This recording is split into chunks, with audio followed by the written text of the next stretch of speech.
Welcome to the Lessons Learned podcast, a podcast reflecting on the lessons we've learned and those we're still in the process of learning. I'm Komal, your host. I'm an interviewer, investor, and someone who has lived a lot of life in a short time. I built this podcast as a place for us to reflect, to be together, and to learn from one another. Let's get into it. Welcome to episode 27 of the Lessons Learned podcast. This week, I am going to be sharing about how I went from having a hot trash night into having a really good day, and what it's like to commit to new plans in the shadows of our old plans and how that can be an emotionally difficult experience. I'm going to talk about setting boundaries when you are available at all times right now, but still need your own space.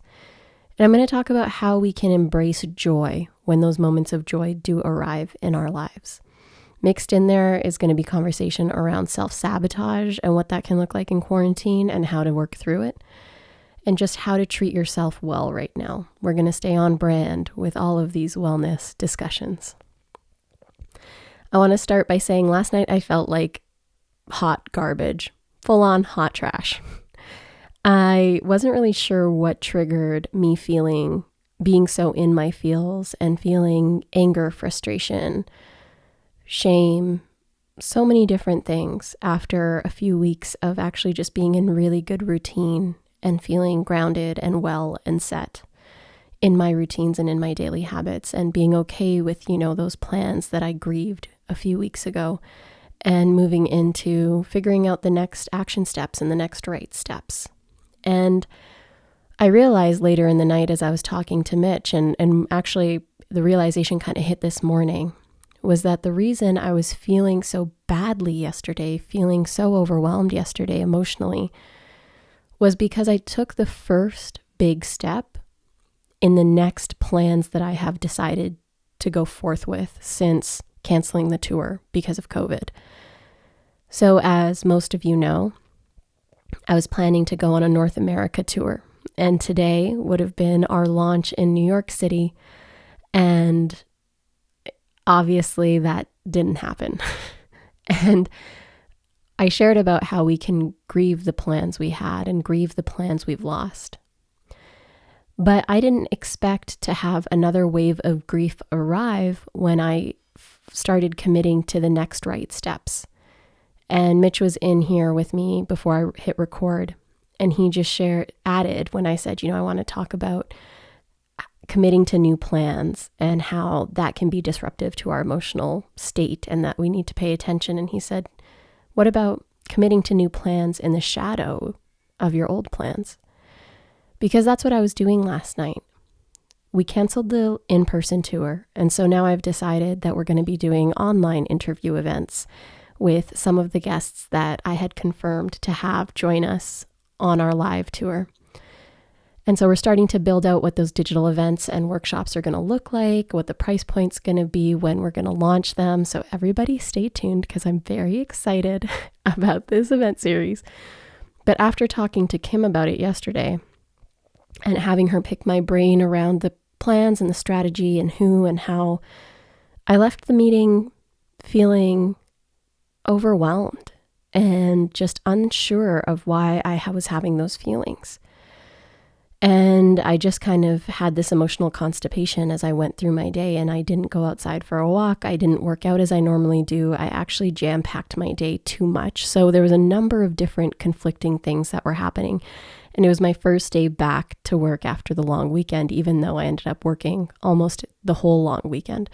So a number of things had come up. I was feeling overworked and overwhelmed because I didn't really take a break over the weekend, even though my work can be fun, especially now that it's so writing driven and art driven. I can get lost in those creative pursuits and forget that I'm working. But that inner child and that creative part of me still needs to have downtime. And while I'm really strong on scheduling and planning and staying on a routine, sometimes you need to take a break. And this is what I needed to remind myself, that even if it feels fun and good, you can still get tired. And that's what yesterday showed me, as it was the first day back to my real schedule and meetings and looking at finances and all these things at the top of the week. And then sharing the new plans with Kim, all of that compounded to me starting to self-sabotage.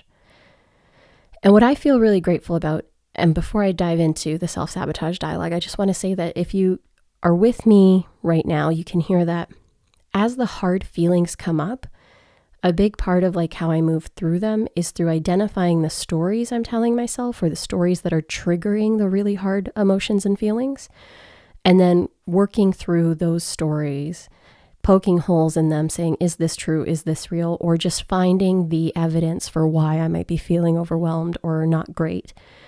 And instead of sitting in judgment of it, which I did for a few hours last night, I allowed myself to move through it. And what that looked like was like letting last night suck, going to bed and knowing that today could be a new day and a new start, and that it could nourish me in a different way than last night was able to, while also honoring that those feelings were important. Now, the self-sabotage.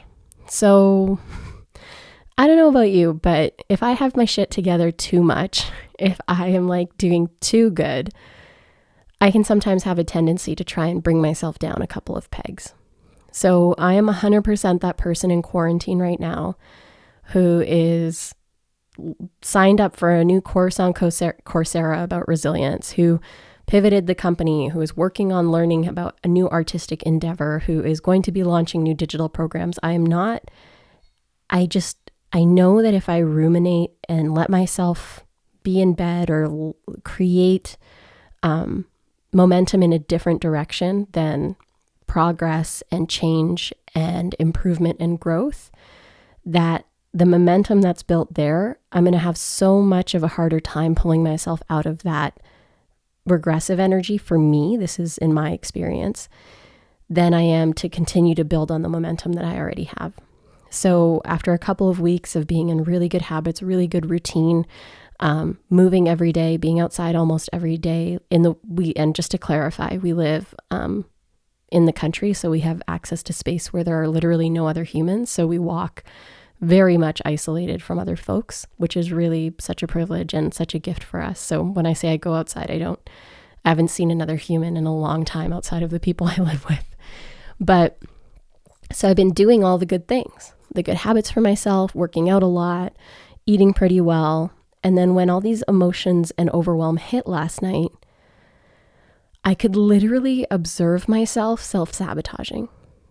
And what I'm going to say here, the caveat I'm going to say here is I let it happen, not from a place of shame and saying, yeah, look at you and your self-sabotage. Look at this negative hole and spiral that you're going to take yourself down right now. No, I saw it, observed it, and let it happen from a place of understanding. There was a lot happening for me yesterday. There's a lot that I was processing, figuring out. So yes, ghee-covered popcorn and Sour Patch Kids and a coconut ice cream bar, all within my dietary restrictions. There's a lot of snack food. Praise Cardish and all the health food stores that know how to make trash food for me. And I watched shitty shows and just let myself fall apart for a bit. And then before bed, had a cry with Mitch where I just kind of realized I am committing to new plans in the shadow of my old plans. What was supposed to be big and shiny and me on stages, meeting all of you on the road, getting to meet over 1,000 people, interview some of the people I look up to most, like that is now turning into me getting to occupy this office that I've spent years building and making perfect for myself, and talking online with you and the guests. And the payoff, or like the physiological experience and the emotional experience for me, is going to be different, and I'm not going to diminish it because different isn't bad, but it's different. And so even though I've been good at figuring out the next right steps, committing to them, starting to plan, starting to action, it still doesn't mean it's not hard to imagine what could have been happening right now. And so the other side of that, though, is that the plans that I am going to be implementing are actually pretty awesome too. So the self-saboteur in me was also hitting a ceiling of overwhelm, because how can the next right steps be potentially so helpful for my business from a financial perspective, impactful for the audience and the conversations that we're having and will have around resilience and rising in an era when we all need this content so much more because we're all going through this shit together. And how can I feel so happy doing it? It was almost like a part of me was asking, where do you get the audacity to be so happy, connected, and potentially like in a new type of growth during a global crisis? Like, how do you get off doing that? And so the self-saboteur was coming in these two ways.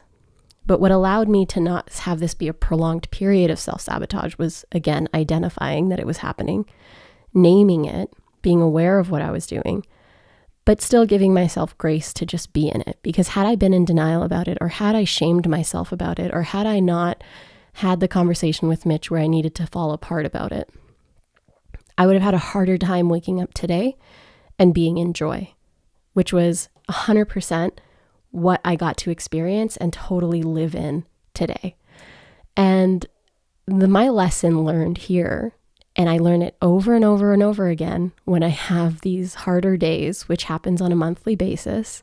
And I will tell you, I looked at my period app and I was like, where am I in my cycle? Because especially on the hard days, I do track like my emotional response or like thoughts that I had.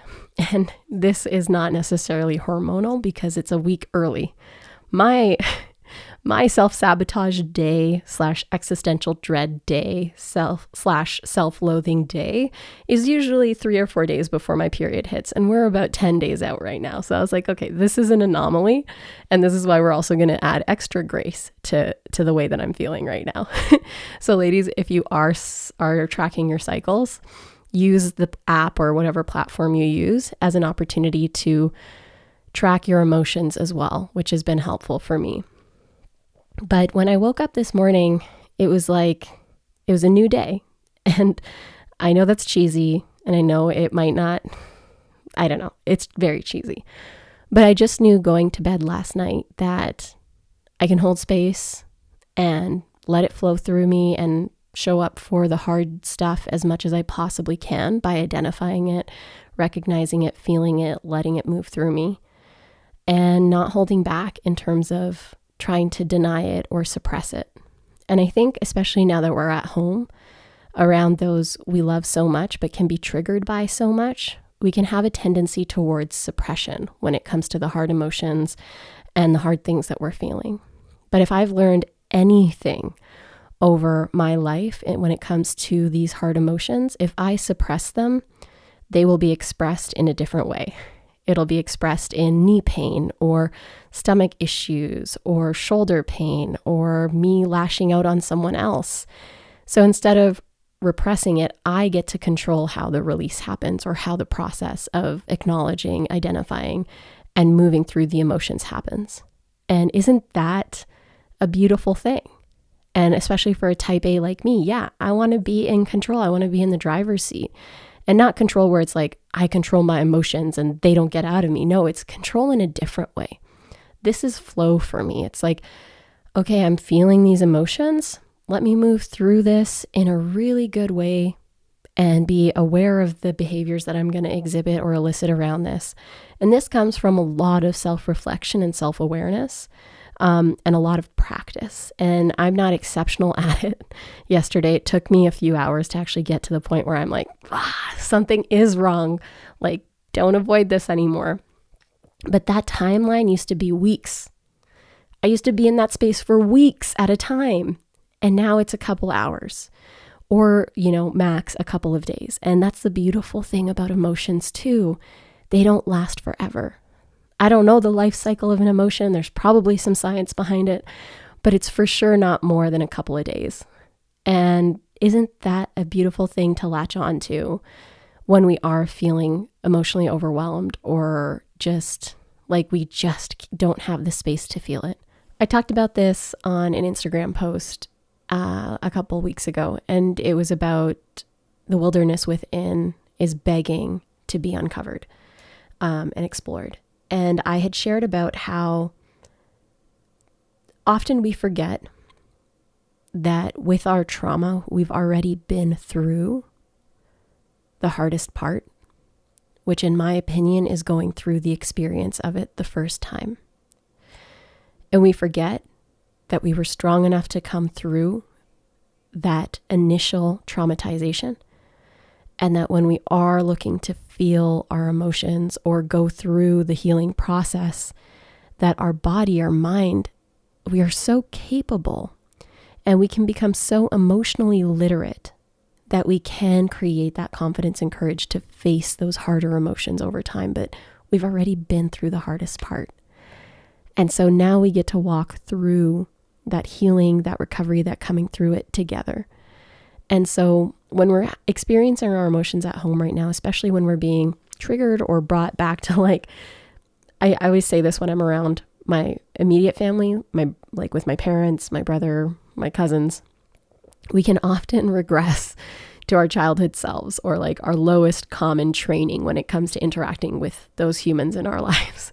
And we might not be very proud of ourselves when we are in that zone, when we are not our best selves in interactions. But we can use this time in close proximity to people who might be triggering for us, or who we might need to become a little bit more emotionally competent with together. Use this as your time to explore that and unpack that together. And where are you rubbing the wrong way? Where are you avoiding? Where are you suppressing? How can you use this time to become more emotionally literate together about each other? I think that this can be a really powerful time for that. I feel like it's work that Mitch and I have done over the 11 years we've been together.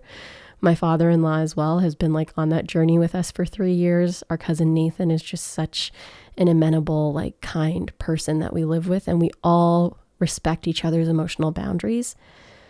Our number one rule in our house is do whatever the fuck you want. And it is my guiding principle, because it's that freedom to be emotionally where you're at, to be fully joyful, to be fully down, to just have a place that you can feel like yourself. That is the biggest healing foundation in my life. And it's because we've co-created that environment together, the four of us, because we've chosen to get on the same page about what is most important to each of us. And that is respect, integrity, love, and caring for each other, and giving each other the space to be where we are at. And then showing up for those conversations together to help us work through those hard moments. And it's a really hard and beautiful thing, but this gets to be when you get to do that tango with each other. And even when it gets overwhelming, just if we're both committed, or you're both committed to the growth and the coming through it, it's such a powerful thing. When Mitch and I recently, we've come to articulate this part of our relationship is we are partners, we are lovers, we are together in this relationship. But the foundation of that isn't only friendship. It's that we are each other's coach. So there's never been a period in our relationship where I want Mitch to change, or I want to fix him, or I want to change something about him, and him with me as well. Because what I genuinely believe, and so does Mitch, is that we know what's best for ourselves. We just need the support to do the work to get to that better version of ourselves that we want to become as individuals, not that someone else is trying to make us become. So when we are in those hard moments like me last night, Mitch became my coach. He became the person asking me the questions to move me through the hard thing. He was the one to say, hey, you're actually not doing great right now. Let's talk about this. Where is it coming from? And those coaching sessions in our relationship have become sacred and the foundation to why we can do this life together so well. And that coaching translates to my friendships and relationships with the people I care about most. Is we're always holding each other accountable and taking care of each other as we go through those very challenging, difficult times. And we're willing to walk through that wilderness together, and without blame or judgment or shame of the other. And this brings me to this conversation of boundaries. and also showing up for the people in your life the way that you want someone to show up for you right now. So you might be feeling like no one sees me, no one hears me, like I can't be heard, like this is not, you might not be feeling fully seen right now. And I would ask you, are you fully seeing the people around you? Are you fully showing up and asking those hard questions of how are you really right now? How do we do this right now?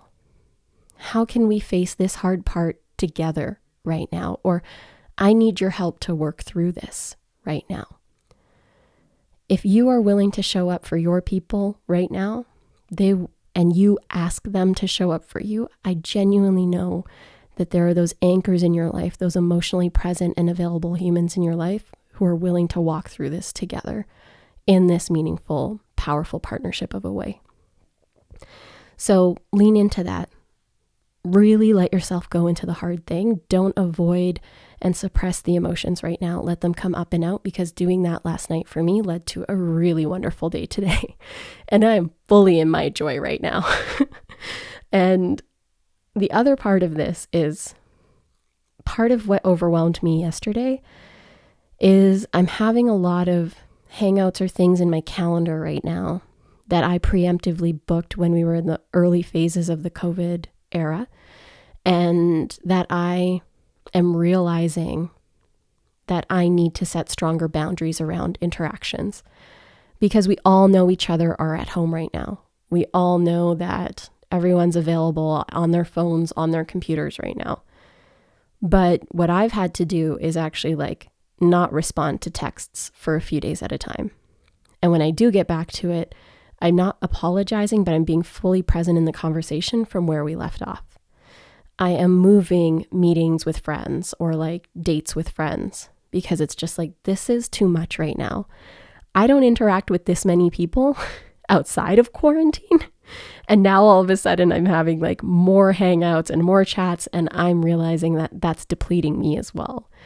So check in with yourself. Ask yourself, pre-quarantine, what was my schedule like, and how much was I seeing people? How much was I interacting with people? And then say, oh, maybe I can scale this back a bit. If you're feeling that emotional overwhelm, I am an ambivert, equal parts introvert and extrovert, but I think I lean more to the introversion. But that self-awareness is allowing me to set these stronger boundaries and to be emotionally available and present for people when they're asking me questions or needing things from me or wanting to touch base when I can. And I'm not going to feel guilty about that or apologize for it, because that also takes an emotional toll. So just be gentle with yourself. Remember that your boundaries are still important right now, and that you know what's best for you. And that right now we're leaning into a new normal. This is normal for a while. And something I've come to realize through recovering from various traumas and coming through hard things and building up my own resilience, the human mind is so malleable and adaptable. When I lost vision in my left eye, my brain rewired itself so that I could still have full vision, even though it wasn't using the full capacity of my left eye, even though it could only see out of 30% of my left eye. The brain is a miracle organ. It's so miraculous with what it can do. And right now, this is a week where I'm starting to feel everybody's energy start lifting. We're in our routines, we're in our habits, we're doing what's good for us a little bit more. We're in our routine with our kids. The energy, the prana is starting to feel more positive and just more okay, this is the new normal right now.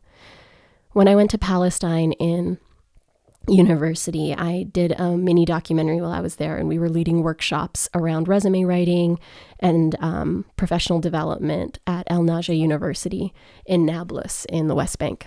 And when I was about to go there, my mom, so many people in my family were like, are you really going to go there? It wasn't an active war zone, but it's a contentious area. It's a high security area in Palestine. And even just going through Israel, and it was just such a life-changing experience. But my dad said to me before I went, he said, I'm proud of you for going. I'm so happy you're going, because you're finally going to see what it takes when people do live in war, or when they do live in circumstances that are way different than yours. You're going to understand what it takes for humans to do that. And he wasn't wrong. And so when I think of that mentality of like, yes, humans live through war.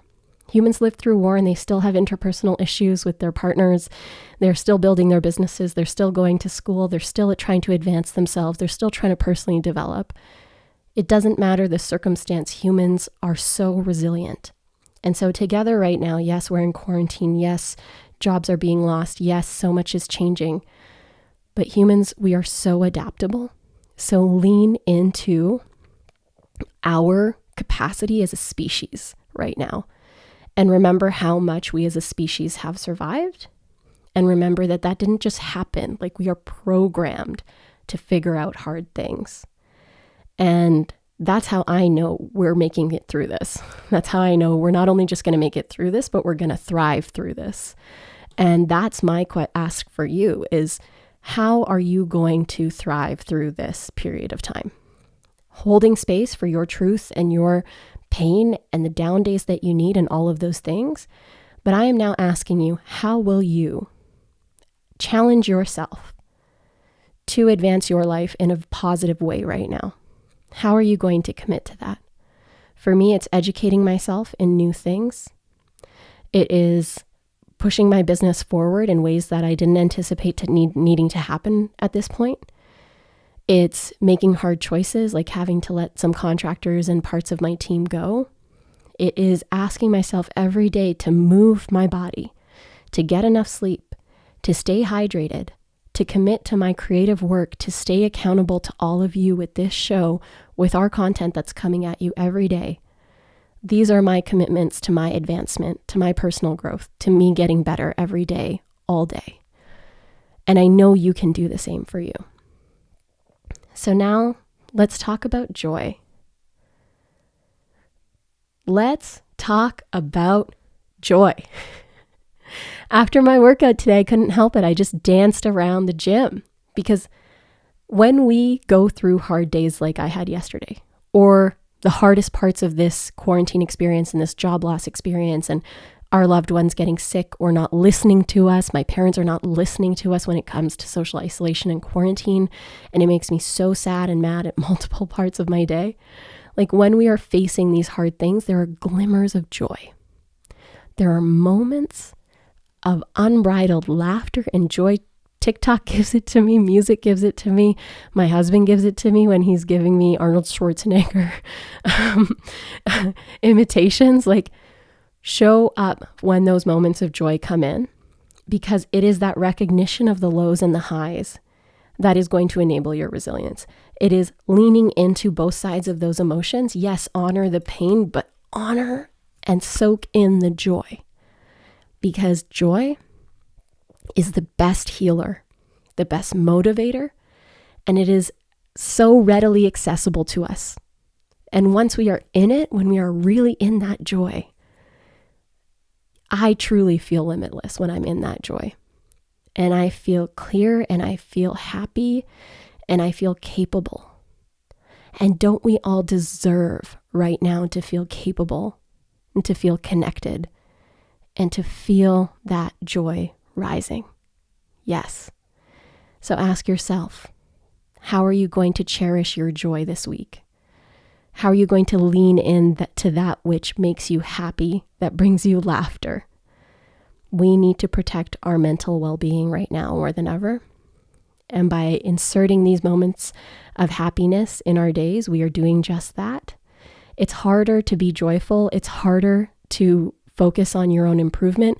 It's harder to do the emotionally intense work, but this is where we become the diamonds that we're meant to be. It is under pressure that diamonds are created, and that is what I know we are an army of. We can move through the pressure of life in a way that polishes us individually and as a community, and allows us to be our most phenomenal selves. So let that pressure polish you. Let yourself feel that joy. Let it rise through you. Let yourself soak it in when it does show up. And honor the pain when you're in your pain. Thank you guys so much for tuning in for this week's episode. I have so much love and compassion and empathy and joy in my heart for all of you. And I know that we are going to keep continuing to come through this period in our own ways, in meaningful ways that work for you. And we're going to be so much stronger and better on the other side of this. I love you all so much.